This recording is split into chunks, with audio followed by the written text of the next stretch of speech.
I need to find out more information. On that particular day, the 15th day of January, 1974, can you tell me where you went to kill Mr. Joseph Otero? I think it's 1834,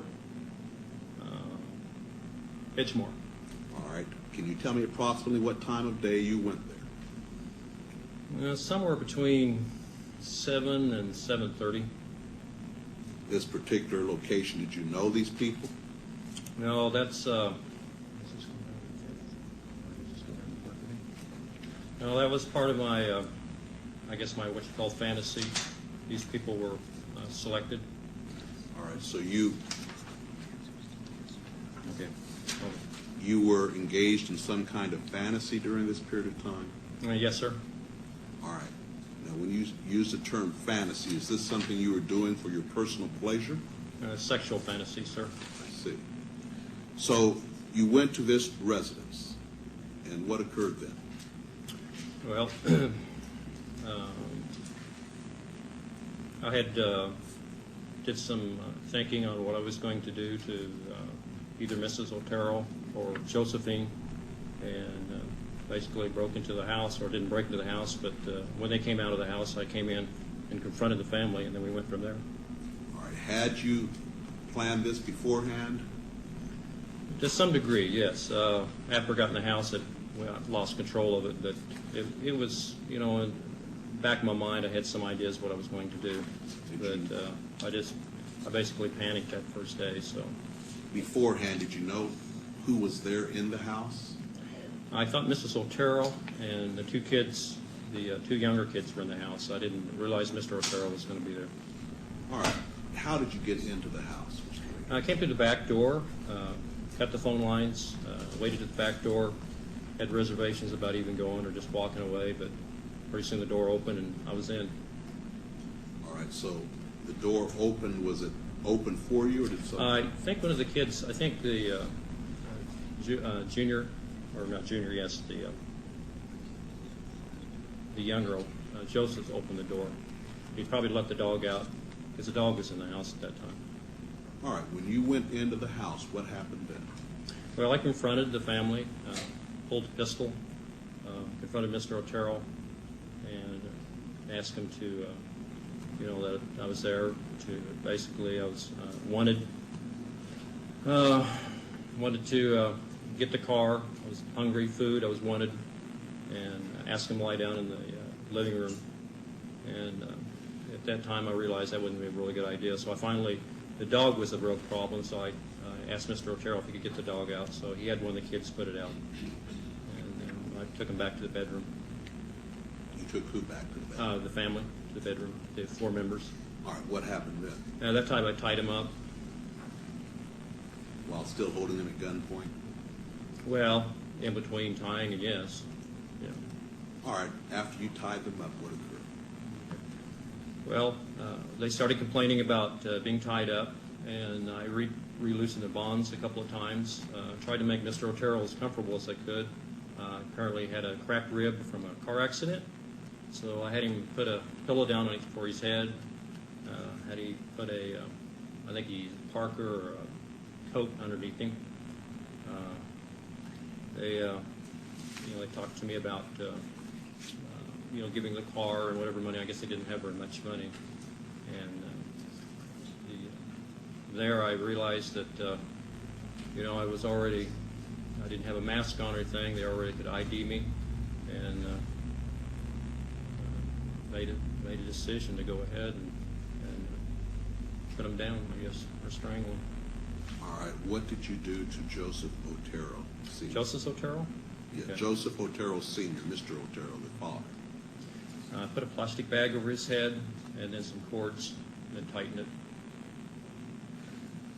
This was in the bedroom? Yes, sir. Did he, in fact, suffocate and die as a result of this? Not right away. No, sir, he didn't. What happened?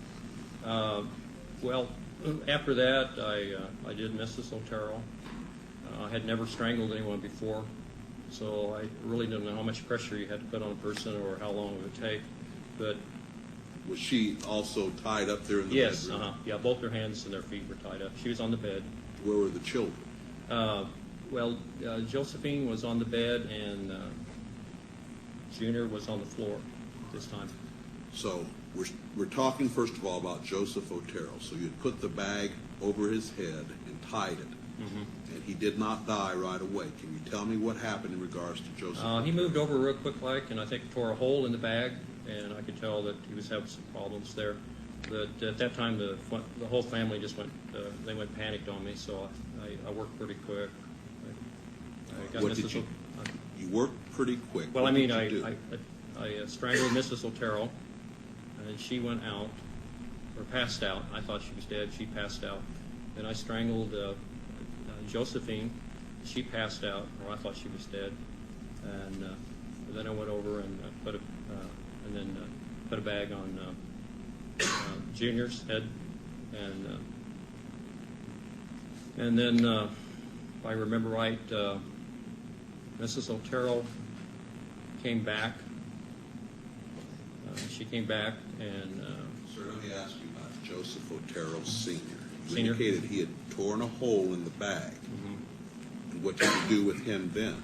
I put another bag over it, or either that or I recollect, I think I put either a cloth or a T-shirt or something over his head, and then another bag, and then tighten it down. Did he subsequently die? Well, yes. I didn't just stay there and watch him. Then I was moving around the room. But All right, so you indicated you strangled Mrs. Otero after you had done this. Is that correct? now I went back and strangled her again, and that finally killed her at that time. So this is in regards to count 2. You had, first of all, put the bag over Joseph Otero's head, and he tore a hole in the bag. Then you went ahead.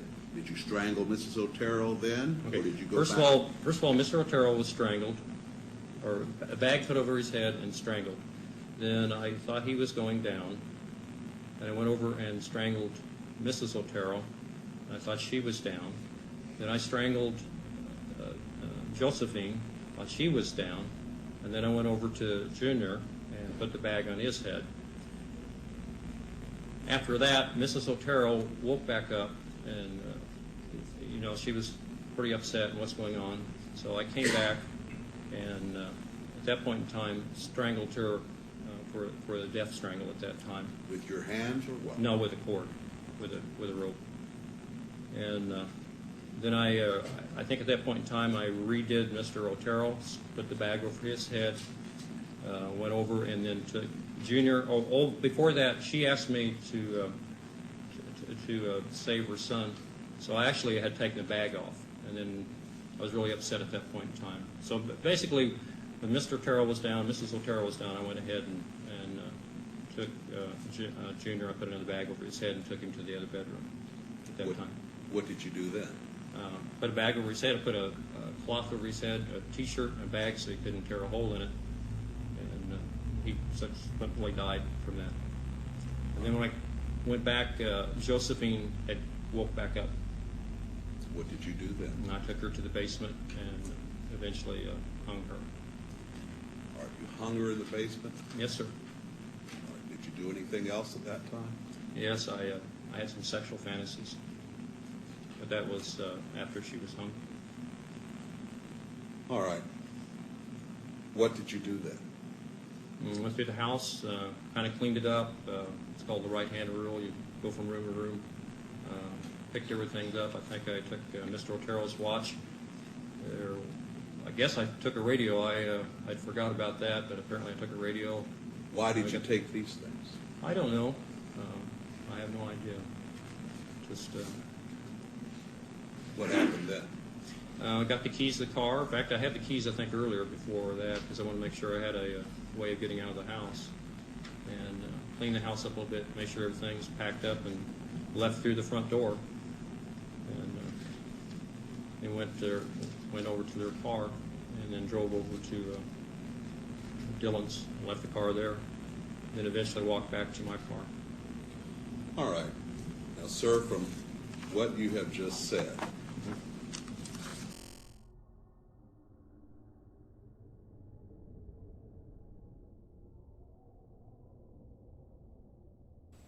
Well, let's just do one here. I mean, let's start. Obviously, we got to start somewhere.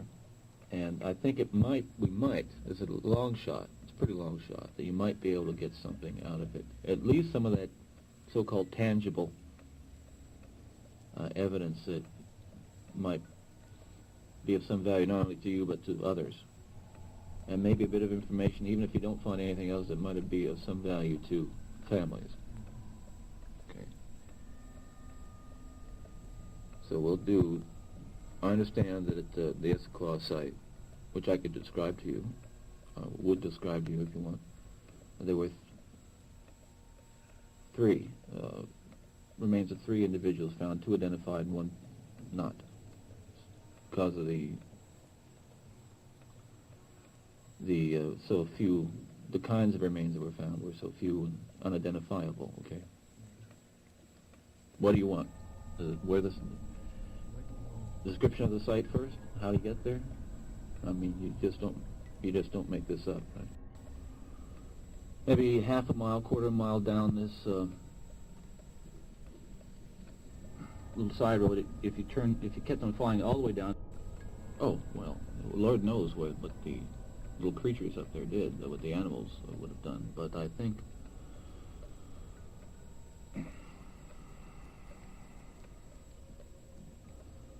well, let me start with one. Let me start this way. The unidentified remains. This is where I'm a little bit. The presence of the officers down here is a little bit unnerving. Some of this stuff I don't mind talking about, but because they wouldn't know from Adam. Yeah, but not anything you would have found that I know of. If you would have found damage to the head, the jaw in particular, probably broken.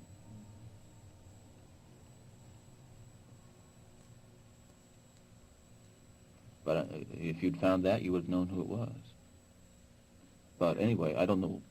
Is there any reason you asked me that question? I was moving up the alley.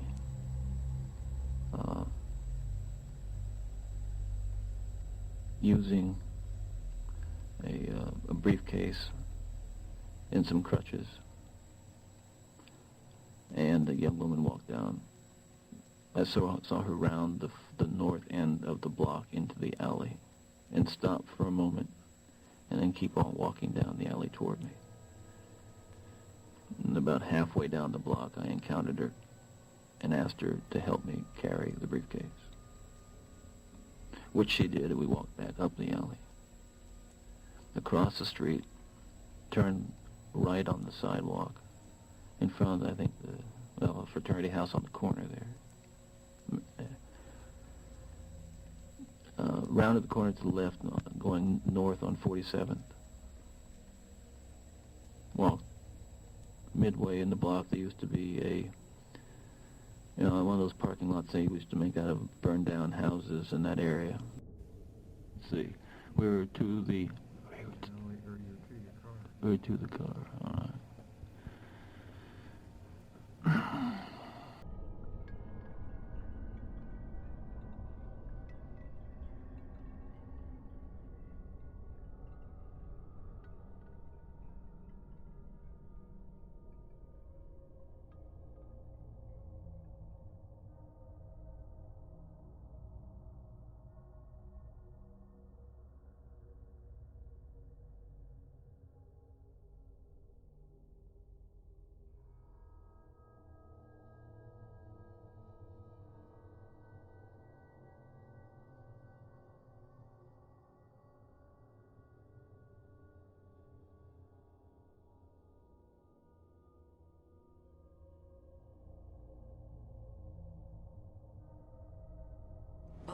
Which ruse would work with which woman? I mean, you had to have a way of feeling them out and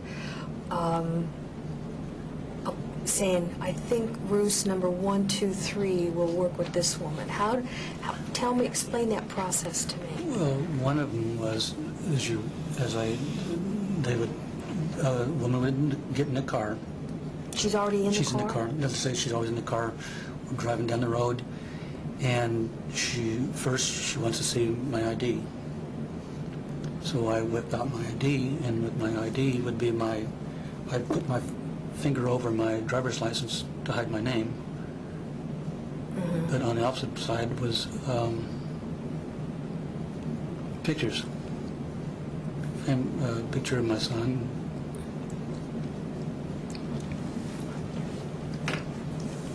And then to see my son, and they would know I was probably a normal person.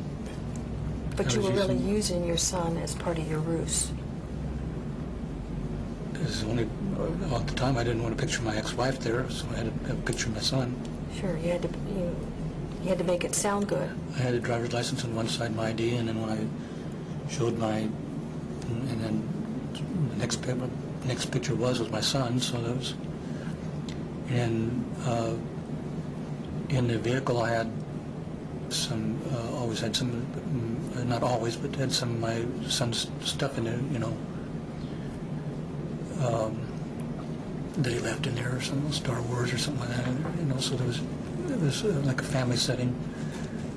In your vehicle? Yeah, so every time I opened up my wallet, there would be a picture of my son on one side, behind my ID. There's my ID, I hide my name, flip it over, and there's my ID and my son's picture on the back side, and they'd see that, and that would lower any big defenses. And kids' toys, 8-year-old toys on the dash. The only thing that would be better than that would be to have your son in the car with you. That would be a incredible ruse. That happened once. What happened? It was July 18th, I think it was my brother's birthday. That weekend I picked up a woman on back highway, and Matthew was next to me in the seat, and she hopped in, and I took her over to in the South Airport area, and took her into an area, and my son was there, and I killed her. I'm real sure my son didn't see it, but that only happened one time. But that was a pretty good ruse. So why didn't you do it again? Well, for one thing, I didn't want my son to see it.